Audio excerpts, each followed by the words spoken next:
Hi, thanks for stopping in today. Today is part two of a three-part series of what my favorite tools and notions are. Today's focus is on what I use for paper piecing. So, without further ado, let's head over to the work table and see what I've got laid out for us to take a look at. Okay, you see a few things here. And what I'm going to tell you is probably, not probably, it is the most important thing that I use every single day, every single time that I go to paper piece. And it is a fabric glue pen. Now, this is Sewline. This is the brand that I use because that's what my wholesaler carries that I like the best.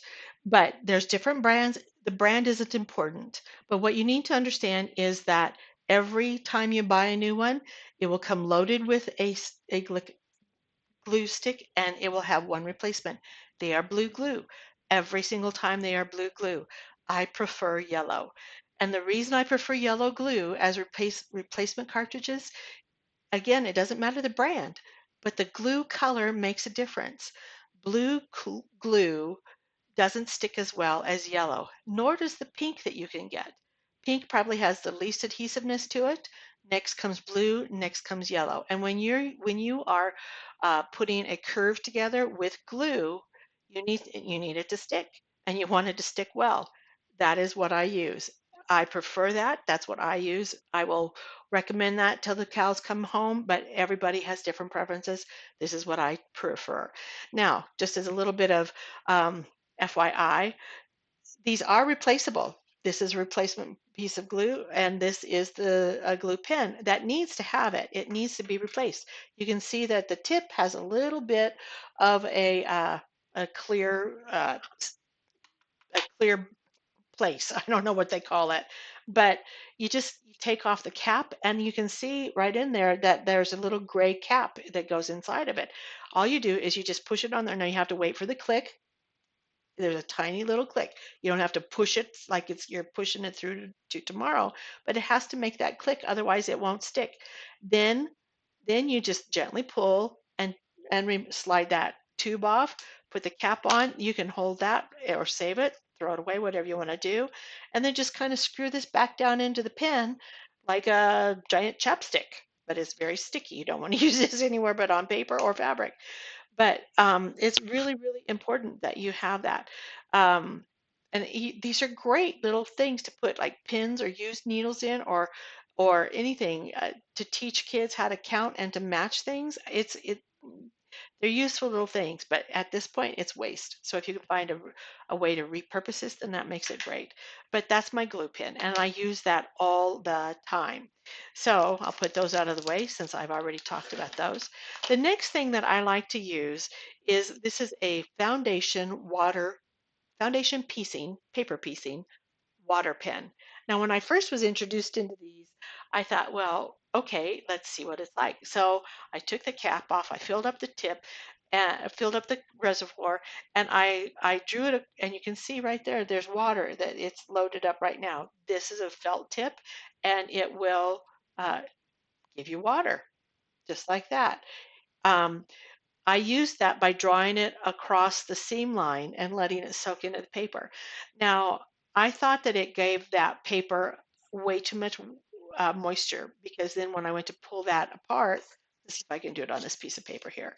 So you can see how it goes like this. Okay. Now, um, you have to let it soak in a little bit, but then it allows you to very easily tear that paper without much. There's not a lot of lint, not a lot of anything. And but the thing that I thought is that when I'm doing that, if I'm not careful, it's very easy to have it, especially if there's thread in the middle of it, to have that paper clump up. And I didn't like that particular part of it. But what I really like is that it's a very targeted area for removing water soluble pen marks.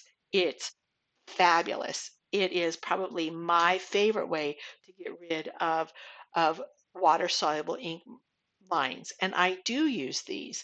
Again, the brand is different. It doesn't matter. One is I think one is Dritz, one is um, oh, I don't know the names or the brands, but it is a water soluble pen.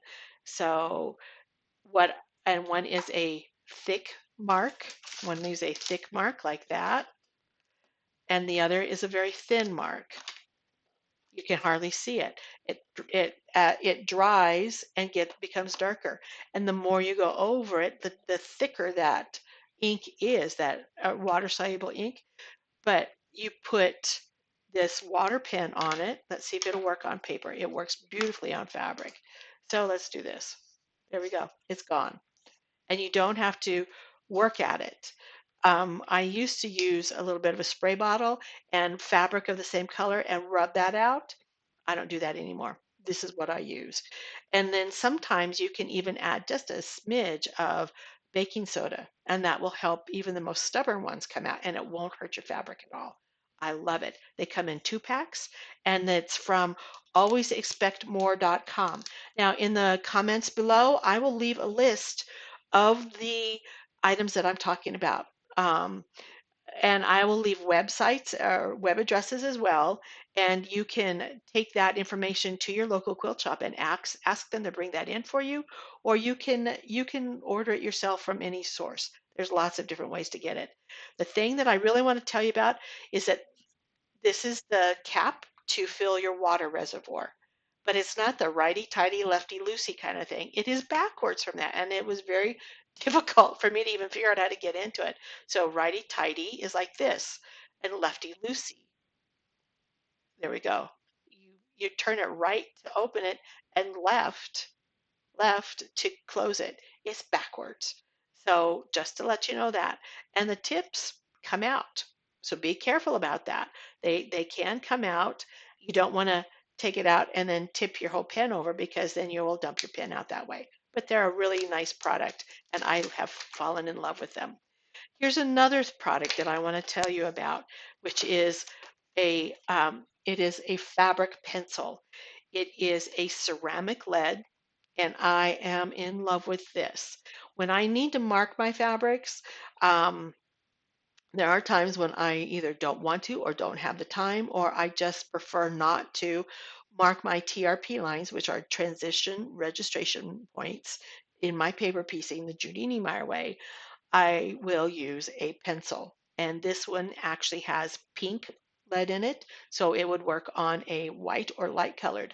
You can get different colors of lead: white, yellow, green, pink, and I believe you can actually get a black color if you want it. But this again is something that I will use this water pen to help get rid of. It's an excellent tool. It's a very precise fine line, and I use these all the time. But again, Sewline is only one brand, but the thing that I would say is that's most important is that it needs to be a ceramic lead. Um, Chalk is fine. I find that chalk doesn't stick around. I used to use that a lot, but I don't nearly as much anymore because I find this to be far more reliable, but I use those. Another thing that I use, and this isn't just daily or anything, but it is every single time I iron. And it's by Acorn, and it's called an Easy Press pen. Now, it is a pen, and it has a felt tip, and it has a reservoir for the fluid, the liquid that goes in here. When you buy this, it does not come filled. You have to purchase the solution, the liquid solution as well. It I have tried to use Best Press in it. I've tried to use other pressing solutions, and they are okay. They are not as good as this. But just so that you know, you can do other things. And the pen, my pen, the one that I use and have been using for quite a long time, has the sticker off of it because you can't really see how much is in there until it's completely gone, and then you don't know how much you're filling it up until it's over full. But this is a beautiful product. I use it all the time, and you will see me demo this again and again and again.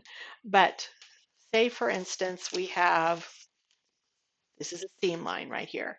And we're on the top. This is a seam line. I'm trying to make this very flat. I will put this Acorn press pen right through there, and I'll iron that with my iron and heat set that, and it becomes like there is not even a seam there. It is so thin. And when you're working and joining 16 seams in one specific point, it's crucial for your long armor that you have flattened out those seams. You don't have to use a hammer. You don't have to use a clapper or anything else like that. This press pin works beautifully. It is an easy press pin by Acorn. And again, I will put this website address into the um, comments below. And what you also can know is that you can buy replacement nibs.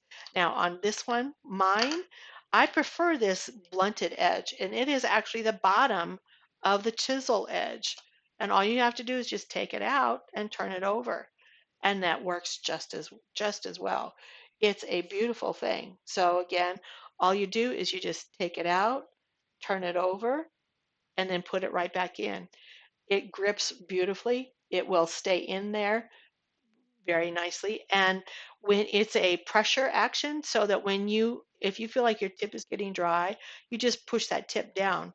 Oh, and it's very full. So it lost some of its juice. But um, that's one of the best things that I like is that if you don't get enough wet in it, all you have to do is push that down, let it refill, and it will fill up that hard felt tip, that nib again. And you can get replacement nibs, 1, 2, 3, 4, 5 in a package, and it's worth every penny because the barrel, the tube, won't wear out, but the nibs do. So again, that is something I use every single time I iron, constantly all day long. Let's see, here's another tool that I use a lot, and it's something that Judy has really been a big proponent of, and it is called a purple Thang. It is a multiple use tool. It has a tip that you can use as a stiletto or to hold something down as you're ironing or push it through your machine. It has a flat 1/4 inch uh, tool, and what we use, I don't use the 1/4 inch part of it, but I do use the flat part of it, and we use this to do our fold over applique. And it's a beautiful tool that comes along and does that. And I will demonstrate how to use this at a later time, so watch for that. The third thing you can use this for is as a bodkin. There's a little hole in there. So if you have ribbon or elastic or anything that you're going to put something in that has to go through a casing, you put that in there and it works like a safety pin, but it's better. There's a bigger handle so you can push things through and like that. It's a great little multiple use tool, and it's called Thang, purple Thang, Thang. It is not thing, it is a Thang. And so I will, again, that'll be in the list. So one of the crucial things in paper piecing are add a quarter rulers. There's a 6 inch and a 12 inch and an 18 inch. Looks like it'll last forever. It goes on and on forever. But when you're working on a large project and you have a really long seam that you are trying to fold over and get positioned, this kind of a ruler is crucial. Each one is crucial for the size that you're doing. But if you're going to do paper piecing of any size and for any length of time, the investment is truly worth your money. Um, you also will need a folding template. And a folding template is anything that you want it to be. It can be cardstock, it can be a postcard, it can be a recipe card. But this is what I'm using right now. And I've been using these for several years. They are, and you'll see one here, they are X-ray film. I have a student who worked in a medical office, and her doctor was uploading all of his film files to digital. And so she had not just a little bit, but she had inches, I mean, feet of stack of x ray film that was being discarded. Well, you know me, I like to reuse. And I got a hold of, she brought it to me. And I have to say, I match my x ray film size as a folding template to my ruler size so that I can have a really good clean fold, whether it be 6 inch or 12 inch or 18 inch. They all get used.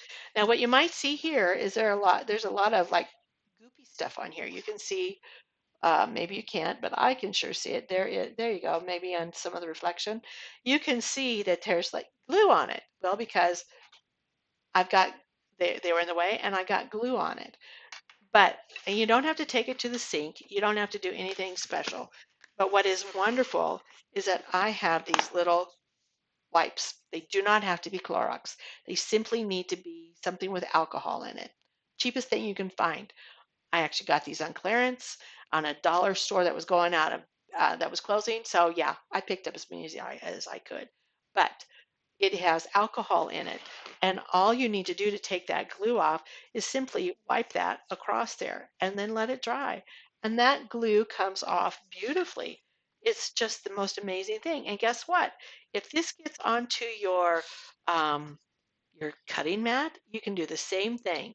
So I might have to come back to do it a couple times because, sometimes it's on there just really good. Or I'm trying to wipe it off and it's on the back side. I use both sides of my stuff. And so I'll just do that. And here we go. There, yep, there's some more on this side and it's coming off. But as soon as it dries and it's clean, then it's ready to go. You don't have to throw it away. You don't have to take it to your sink and use soap and water. This comes to you right wherever you're working and just let it. It's so much cleaner now. I just have to let it dry and figure out where else I need to have use it again. But like I said, this will work on not only any of your hard plastic surfaces. I use it on my cutting mats all the time. As long as it has alcohol in it, it's better. It works. It works much better than water. And so let's see. Is there anything else that I'm seeing that is specific to my paper piecing? Well, I don't think so. Um, so the answer is no. These are the crucial uh, paper piecing products that I use on a daily basis, every single day. And again, in the comments below, there'll be a list of them and websites as applicable. But I hope you learned something. I hope you got intrigued. And don't forget, come back for part 3, where I talk about the basic notions like cutting tools and other things that I use on a daily basis that I just really, really like. And I'll talk to you later. I hope you have a fabulous day. See you soon. Bye bye.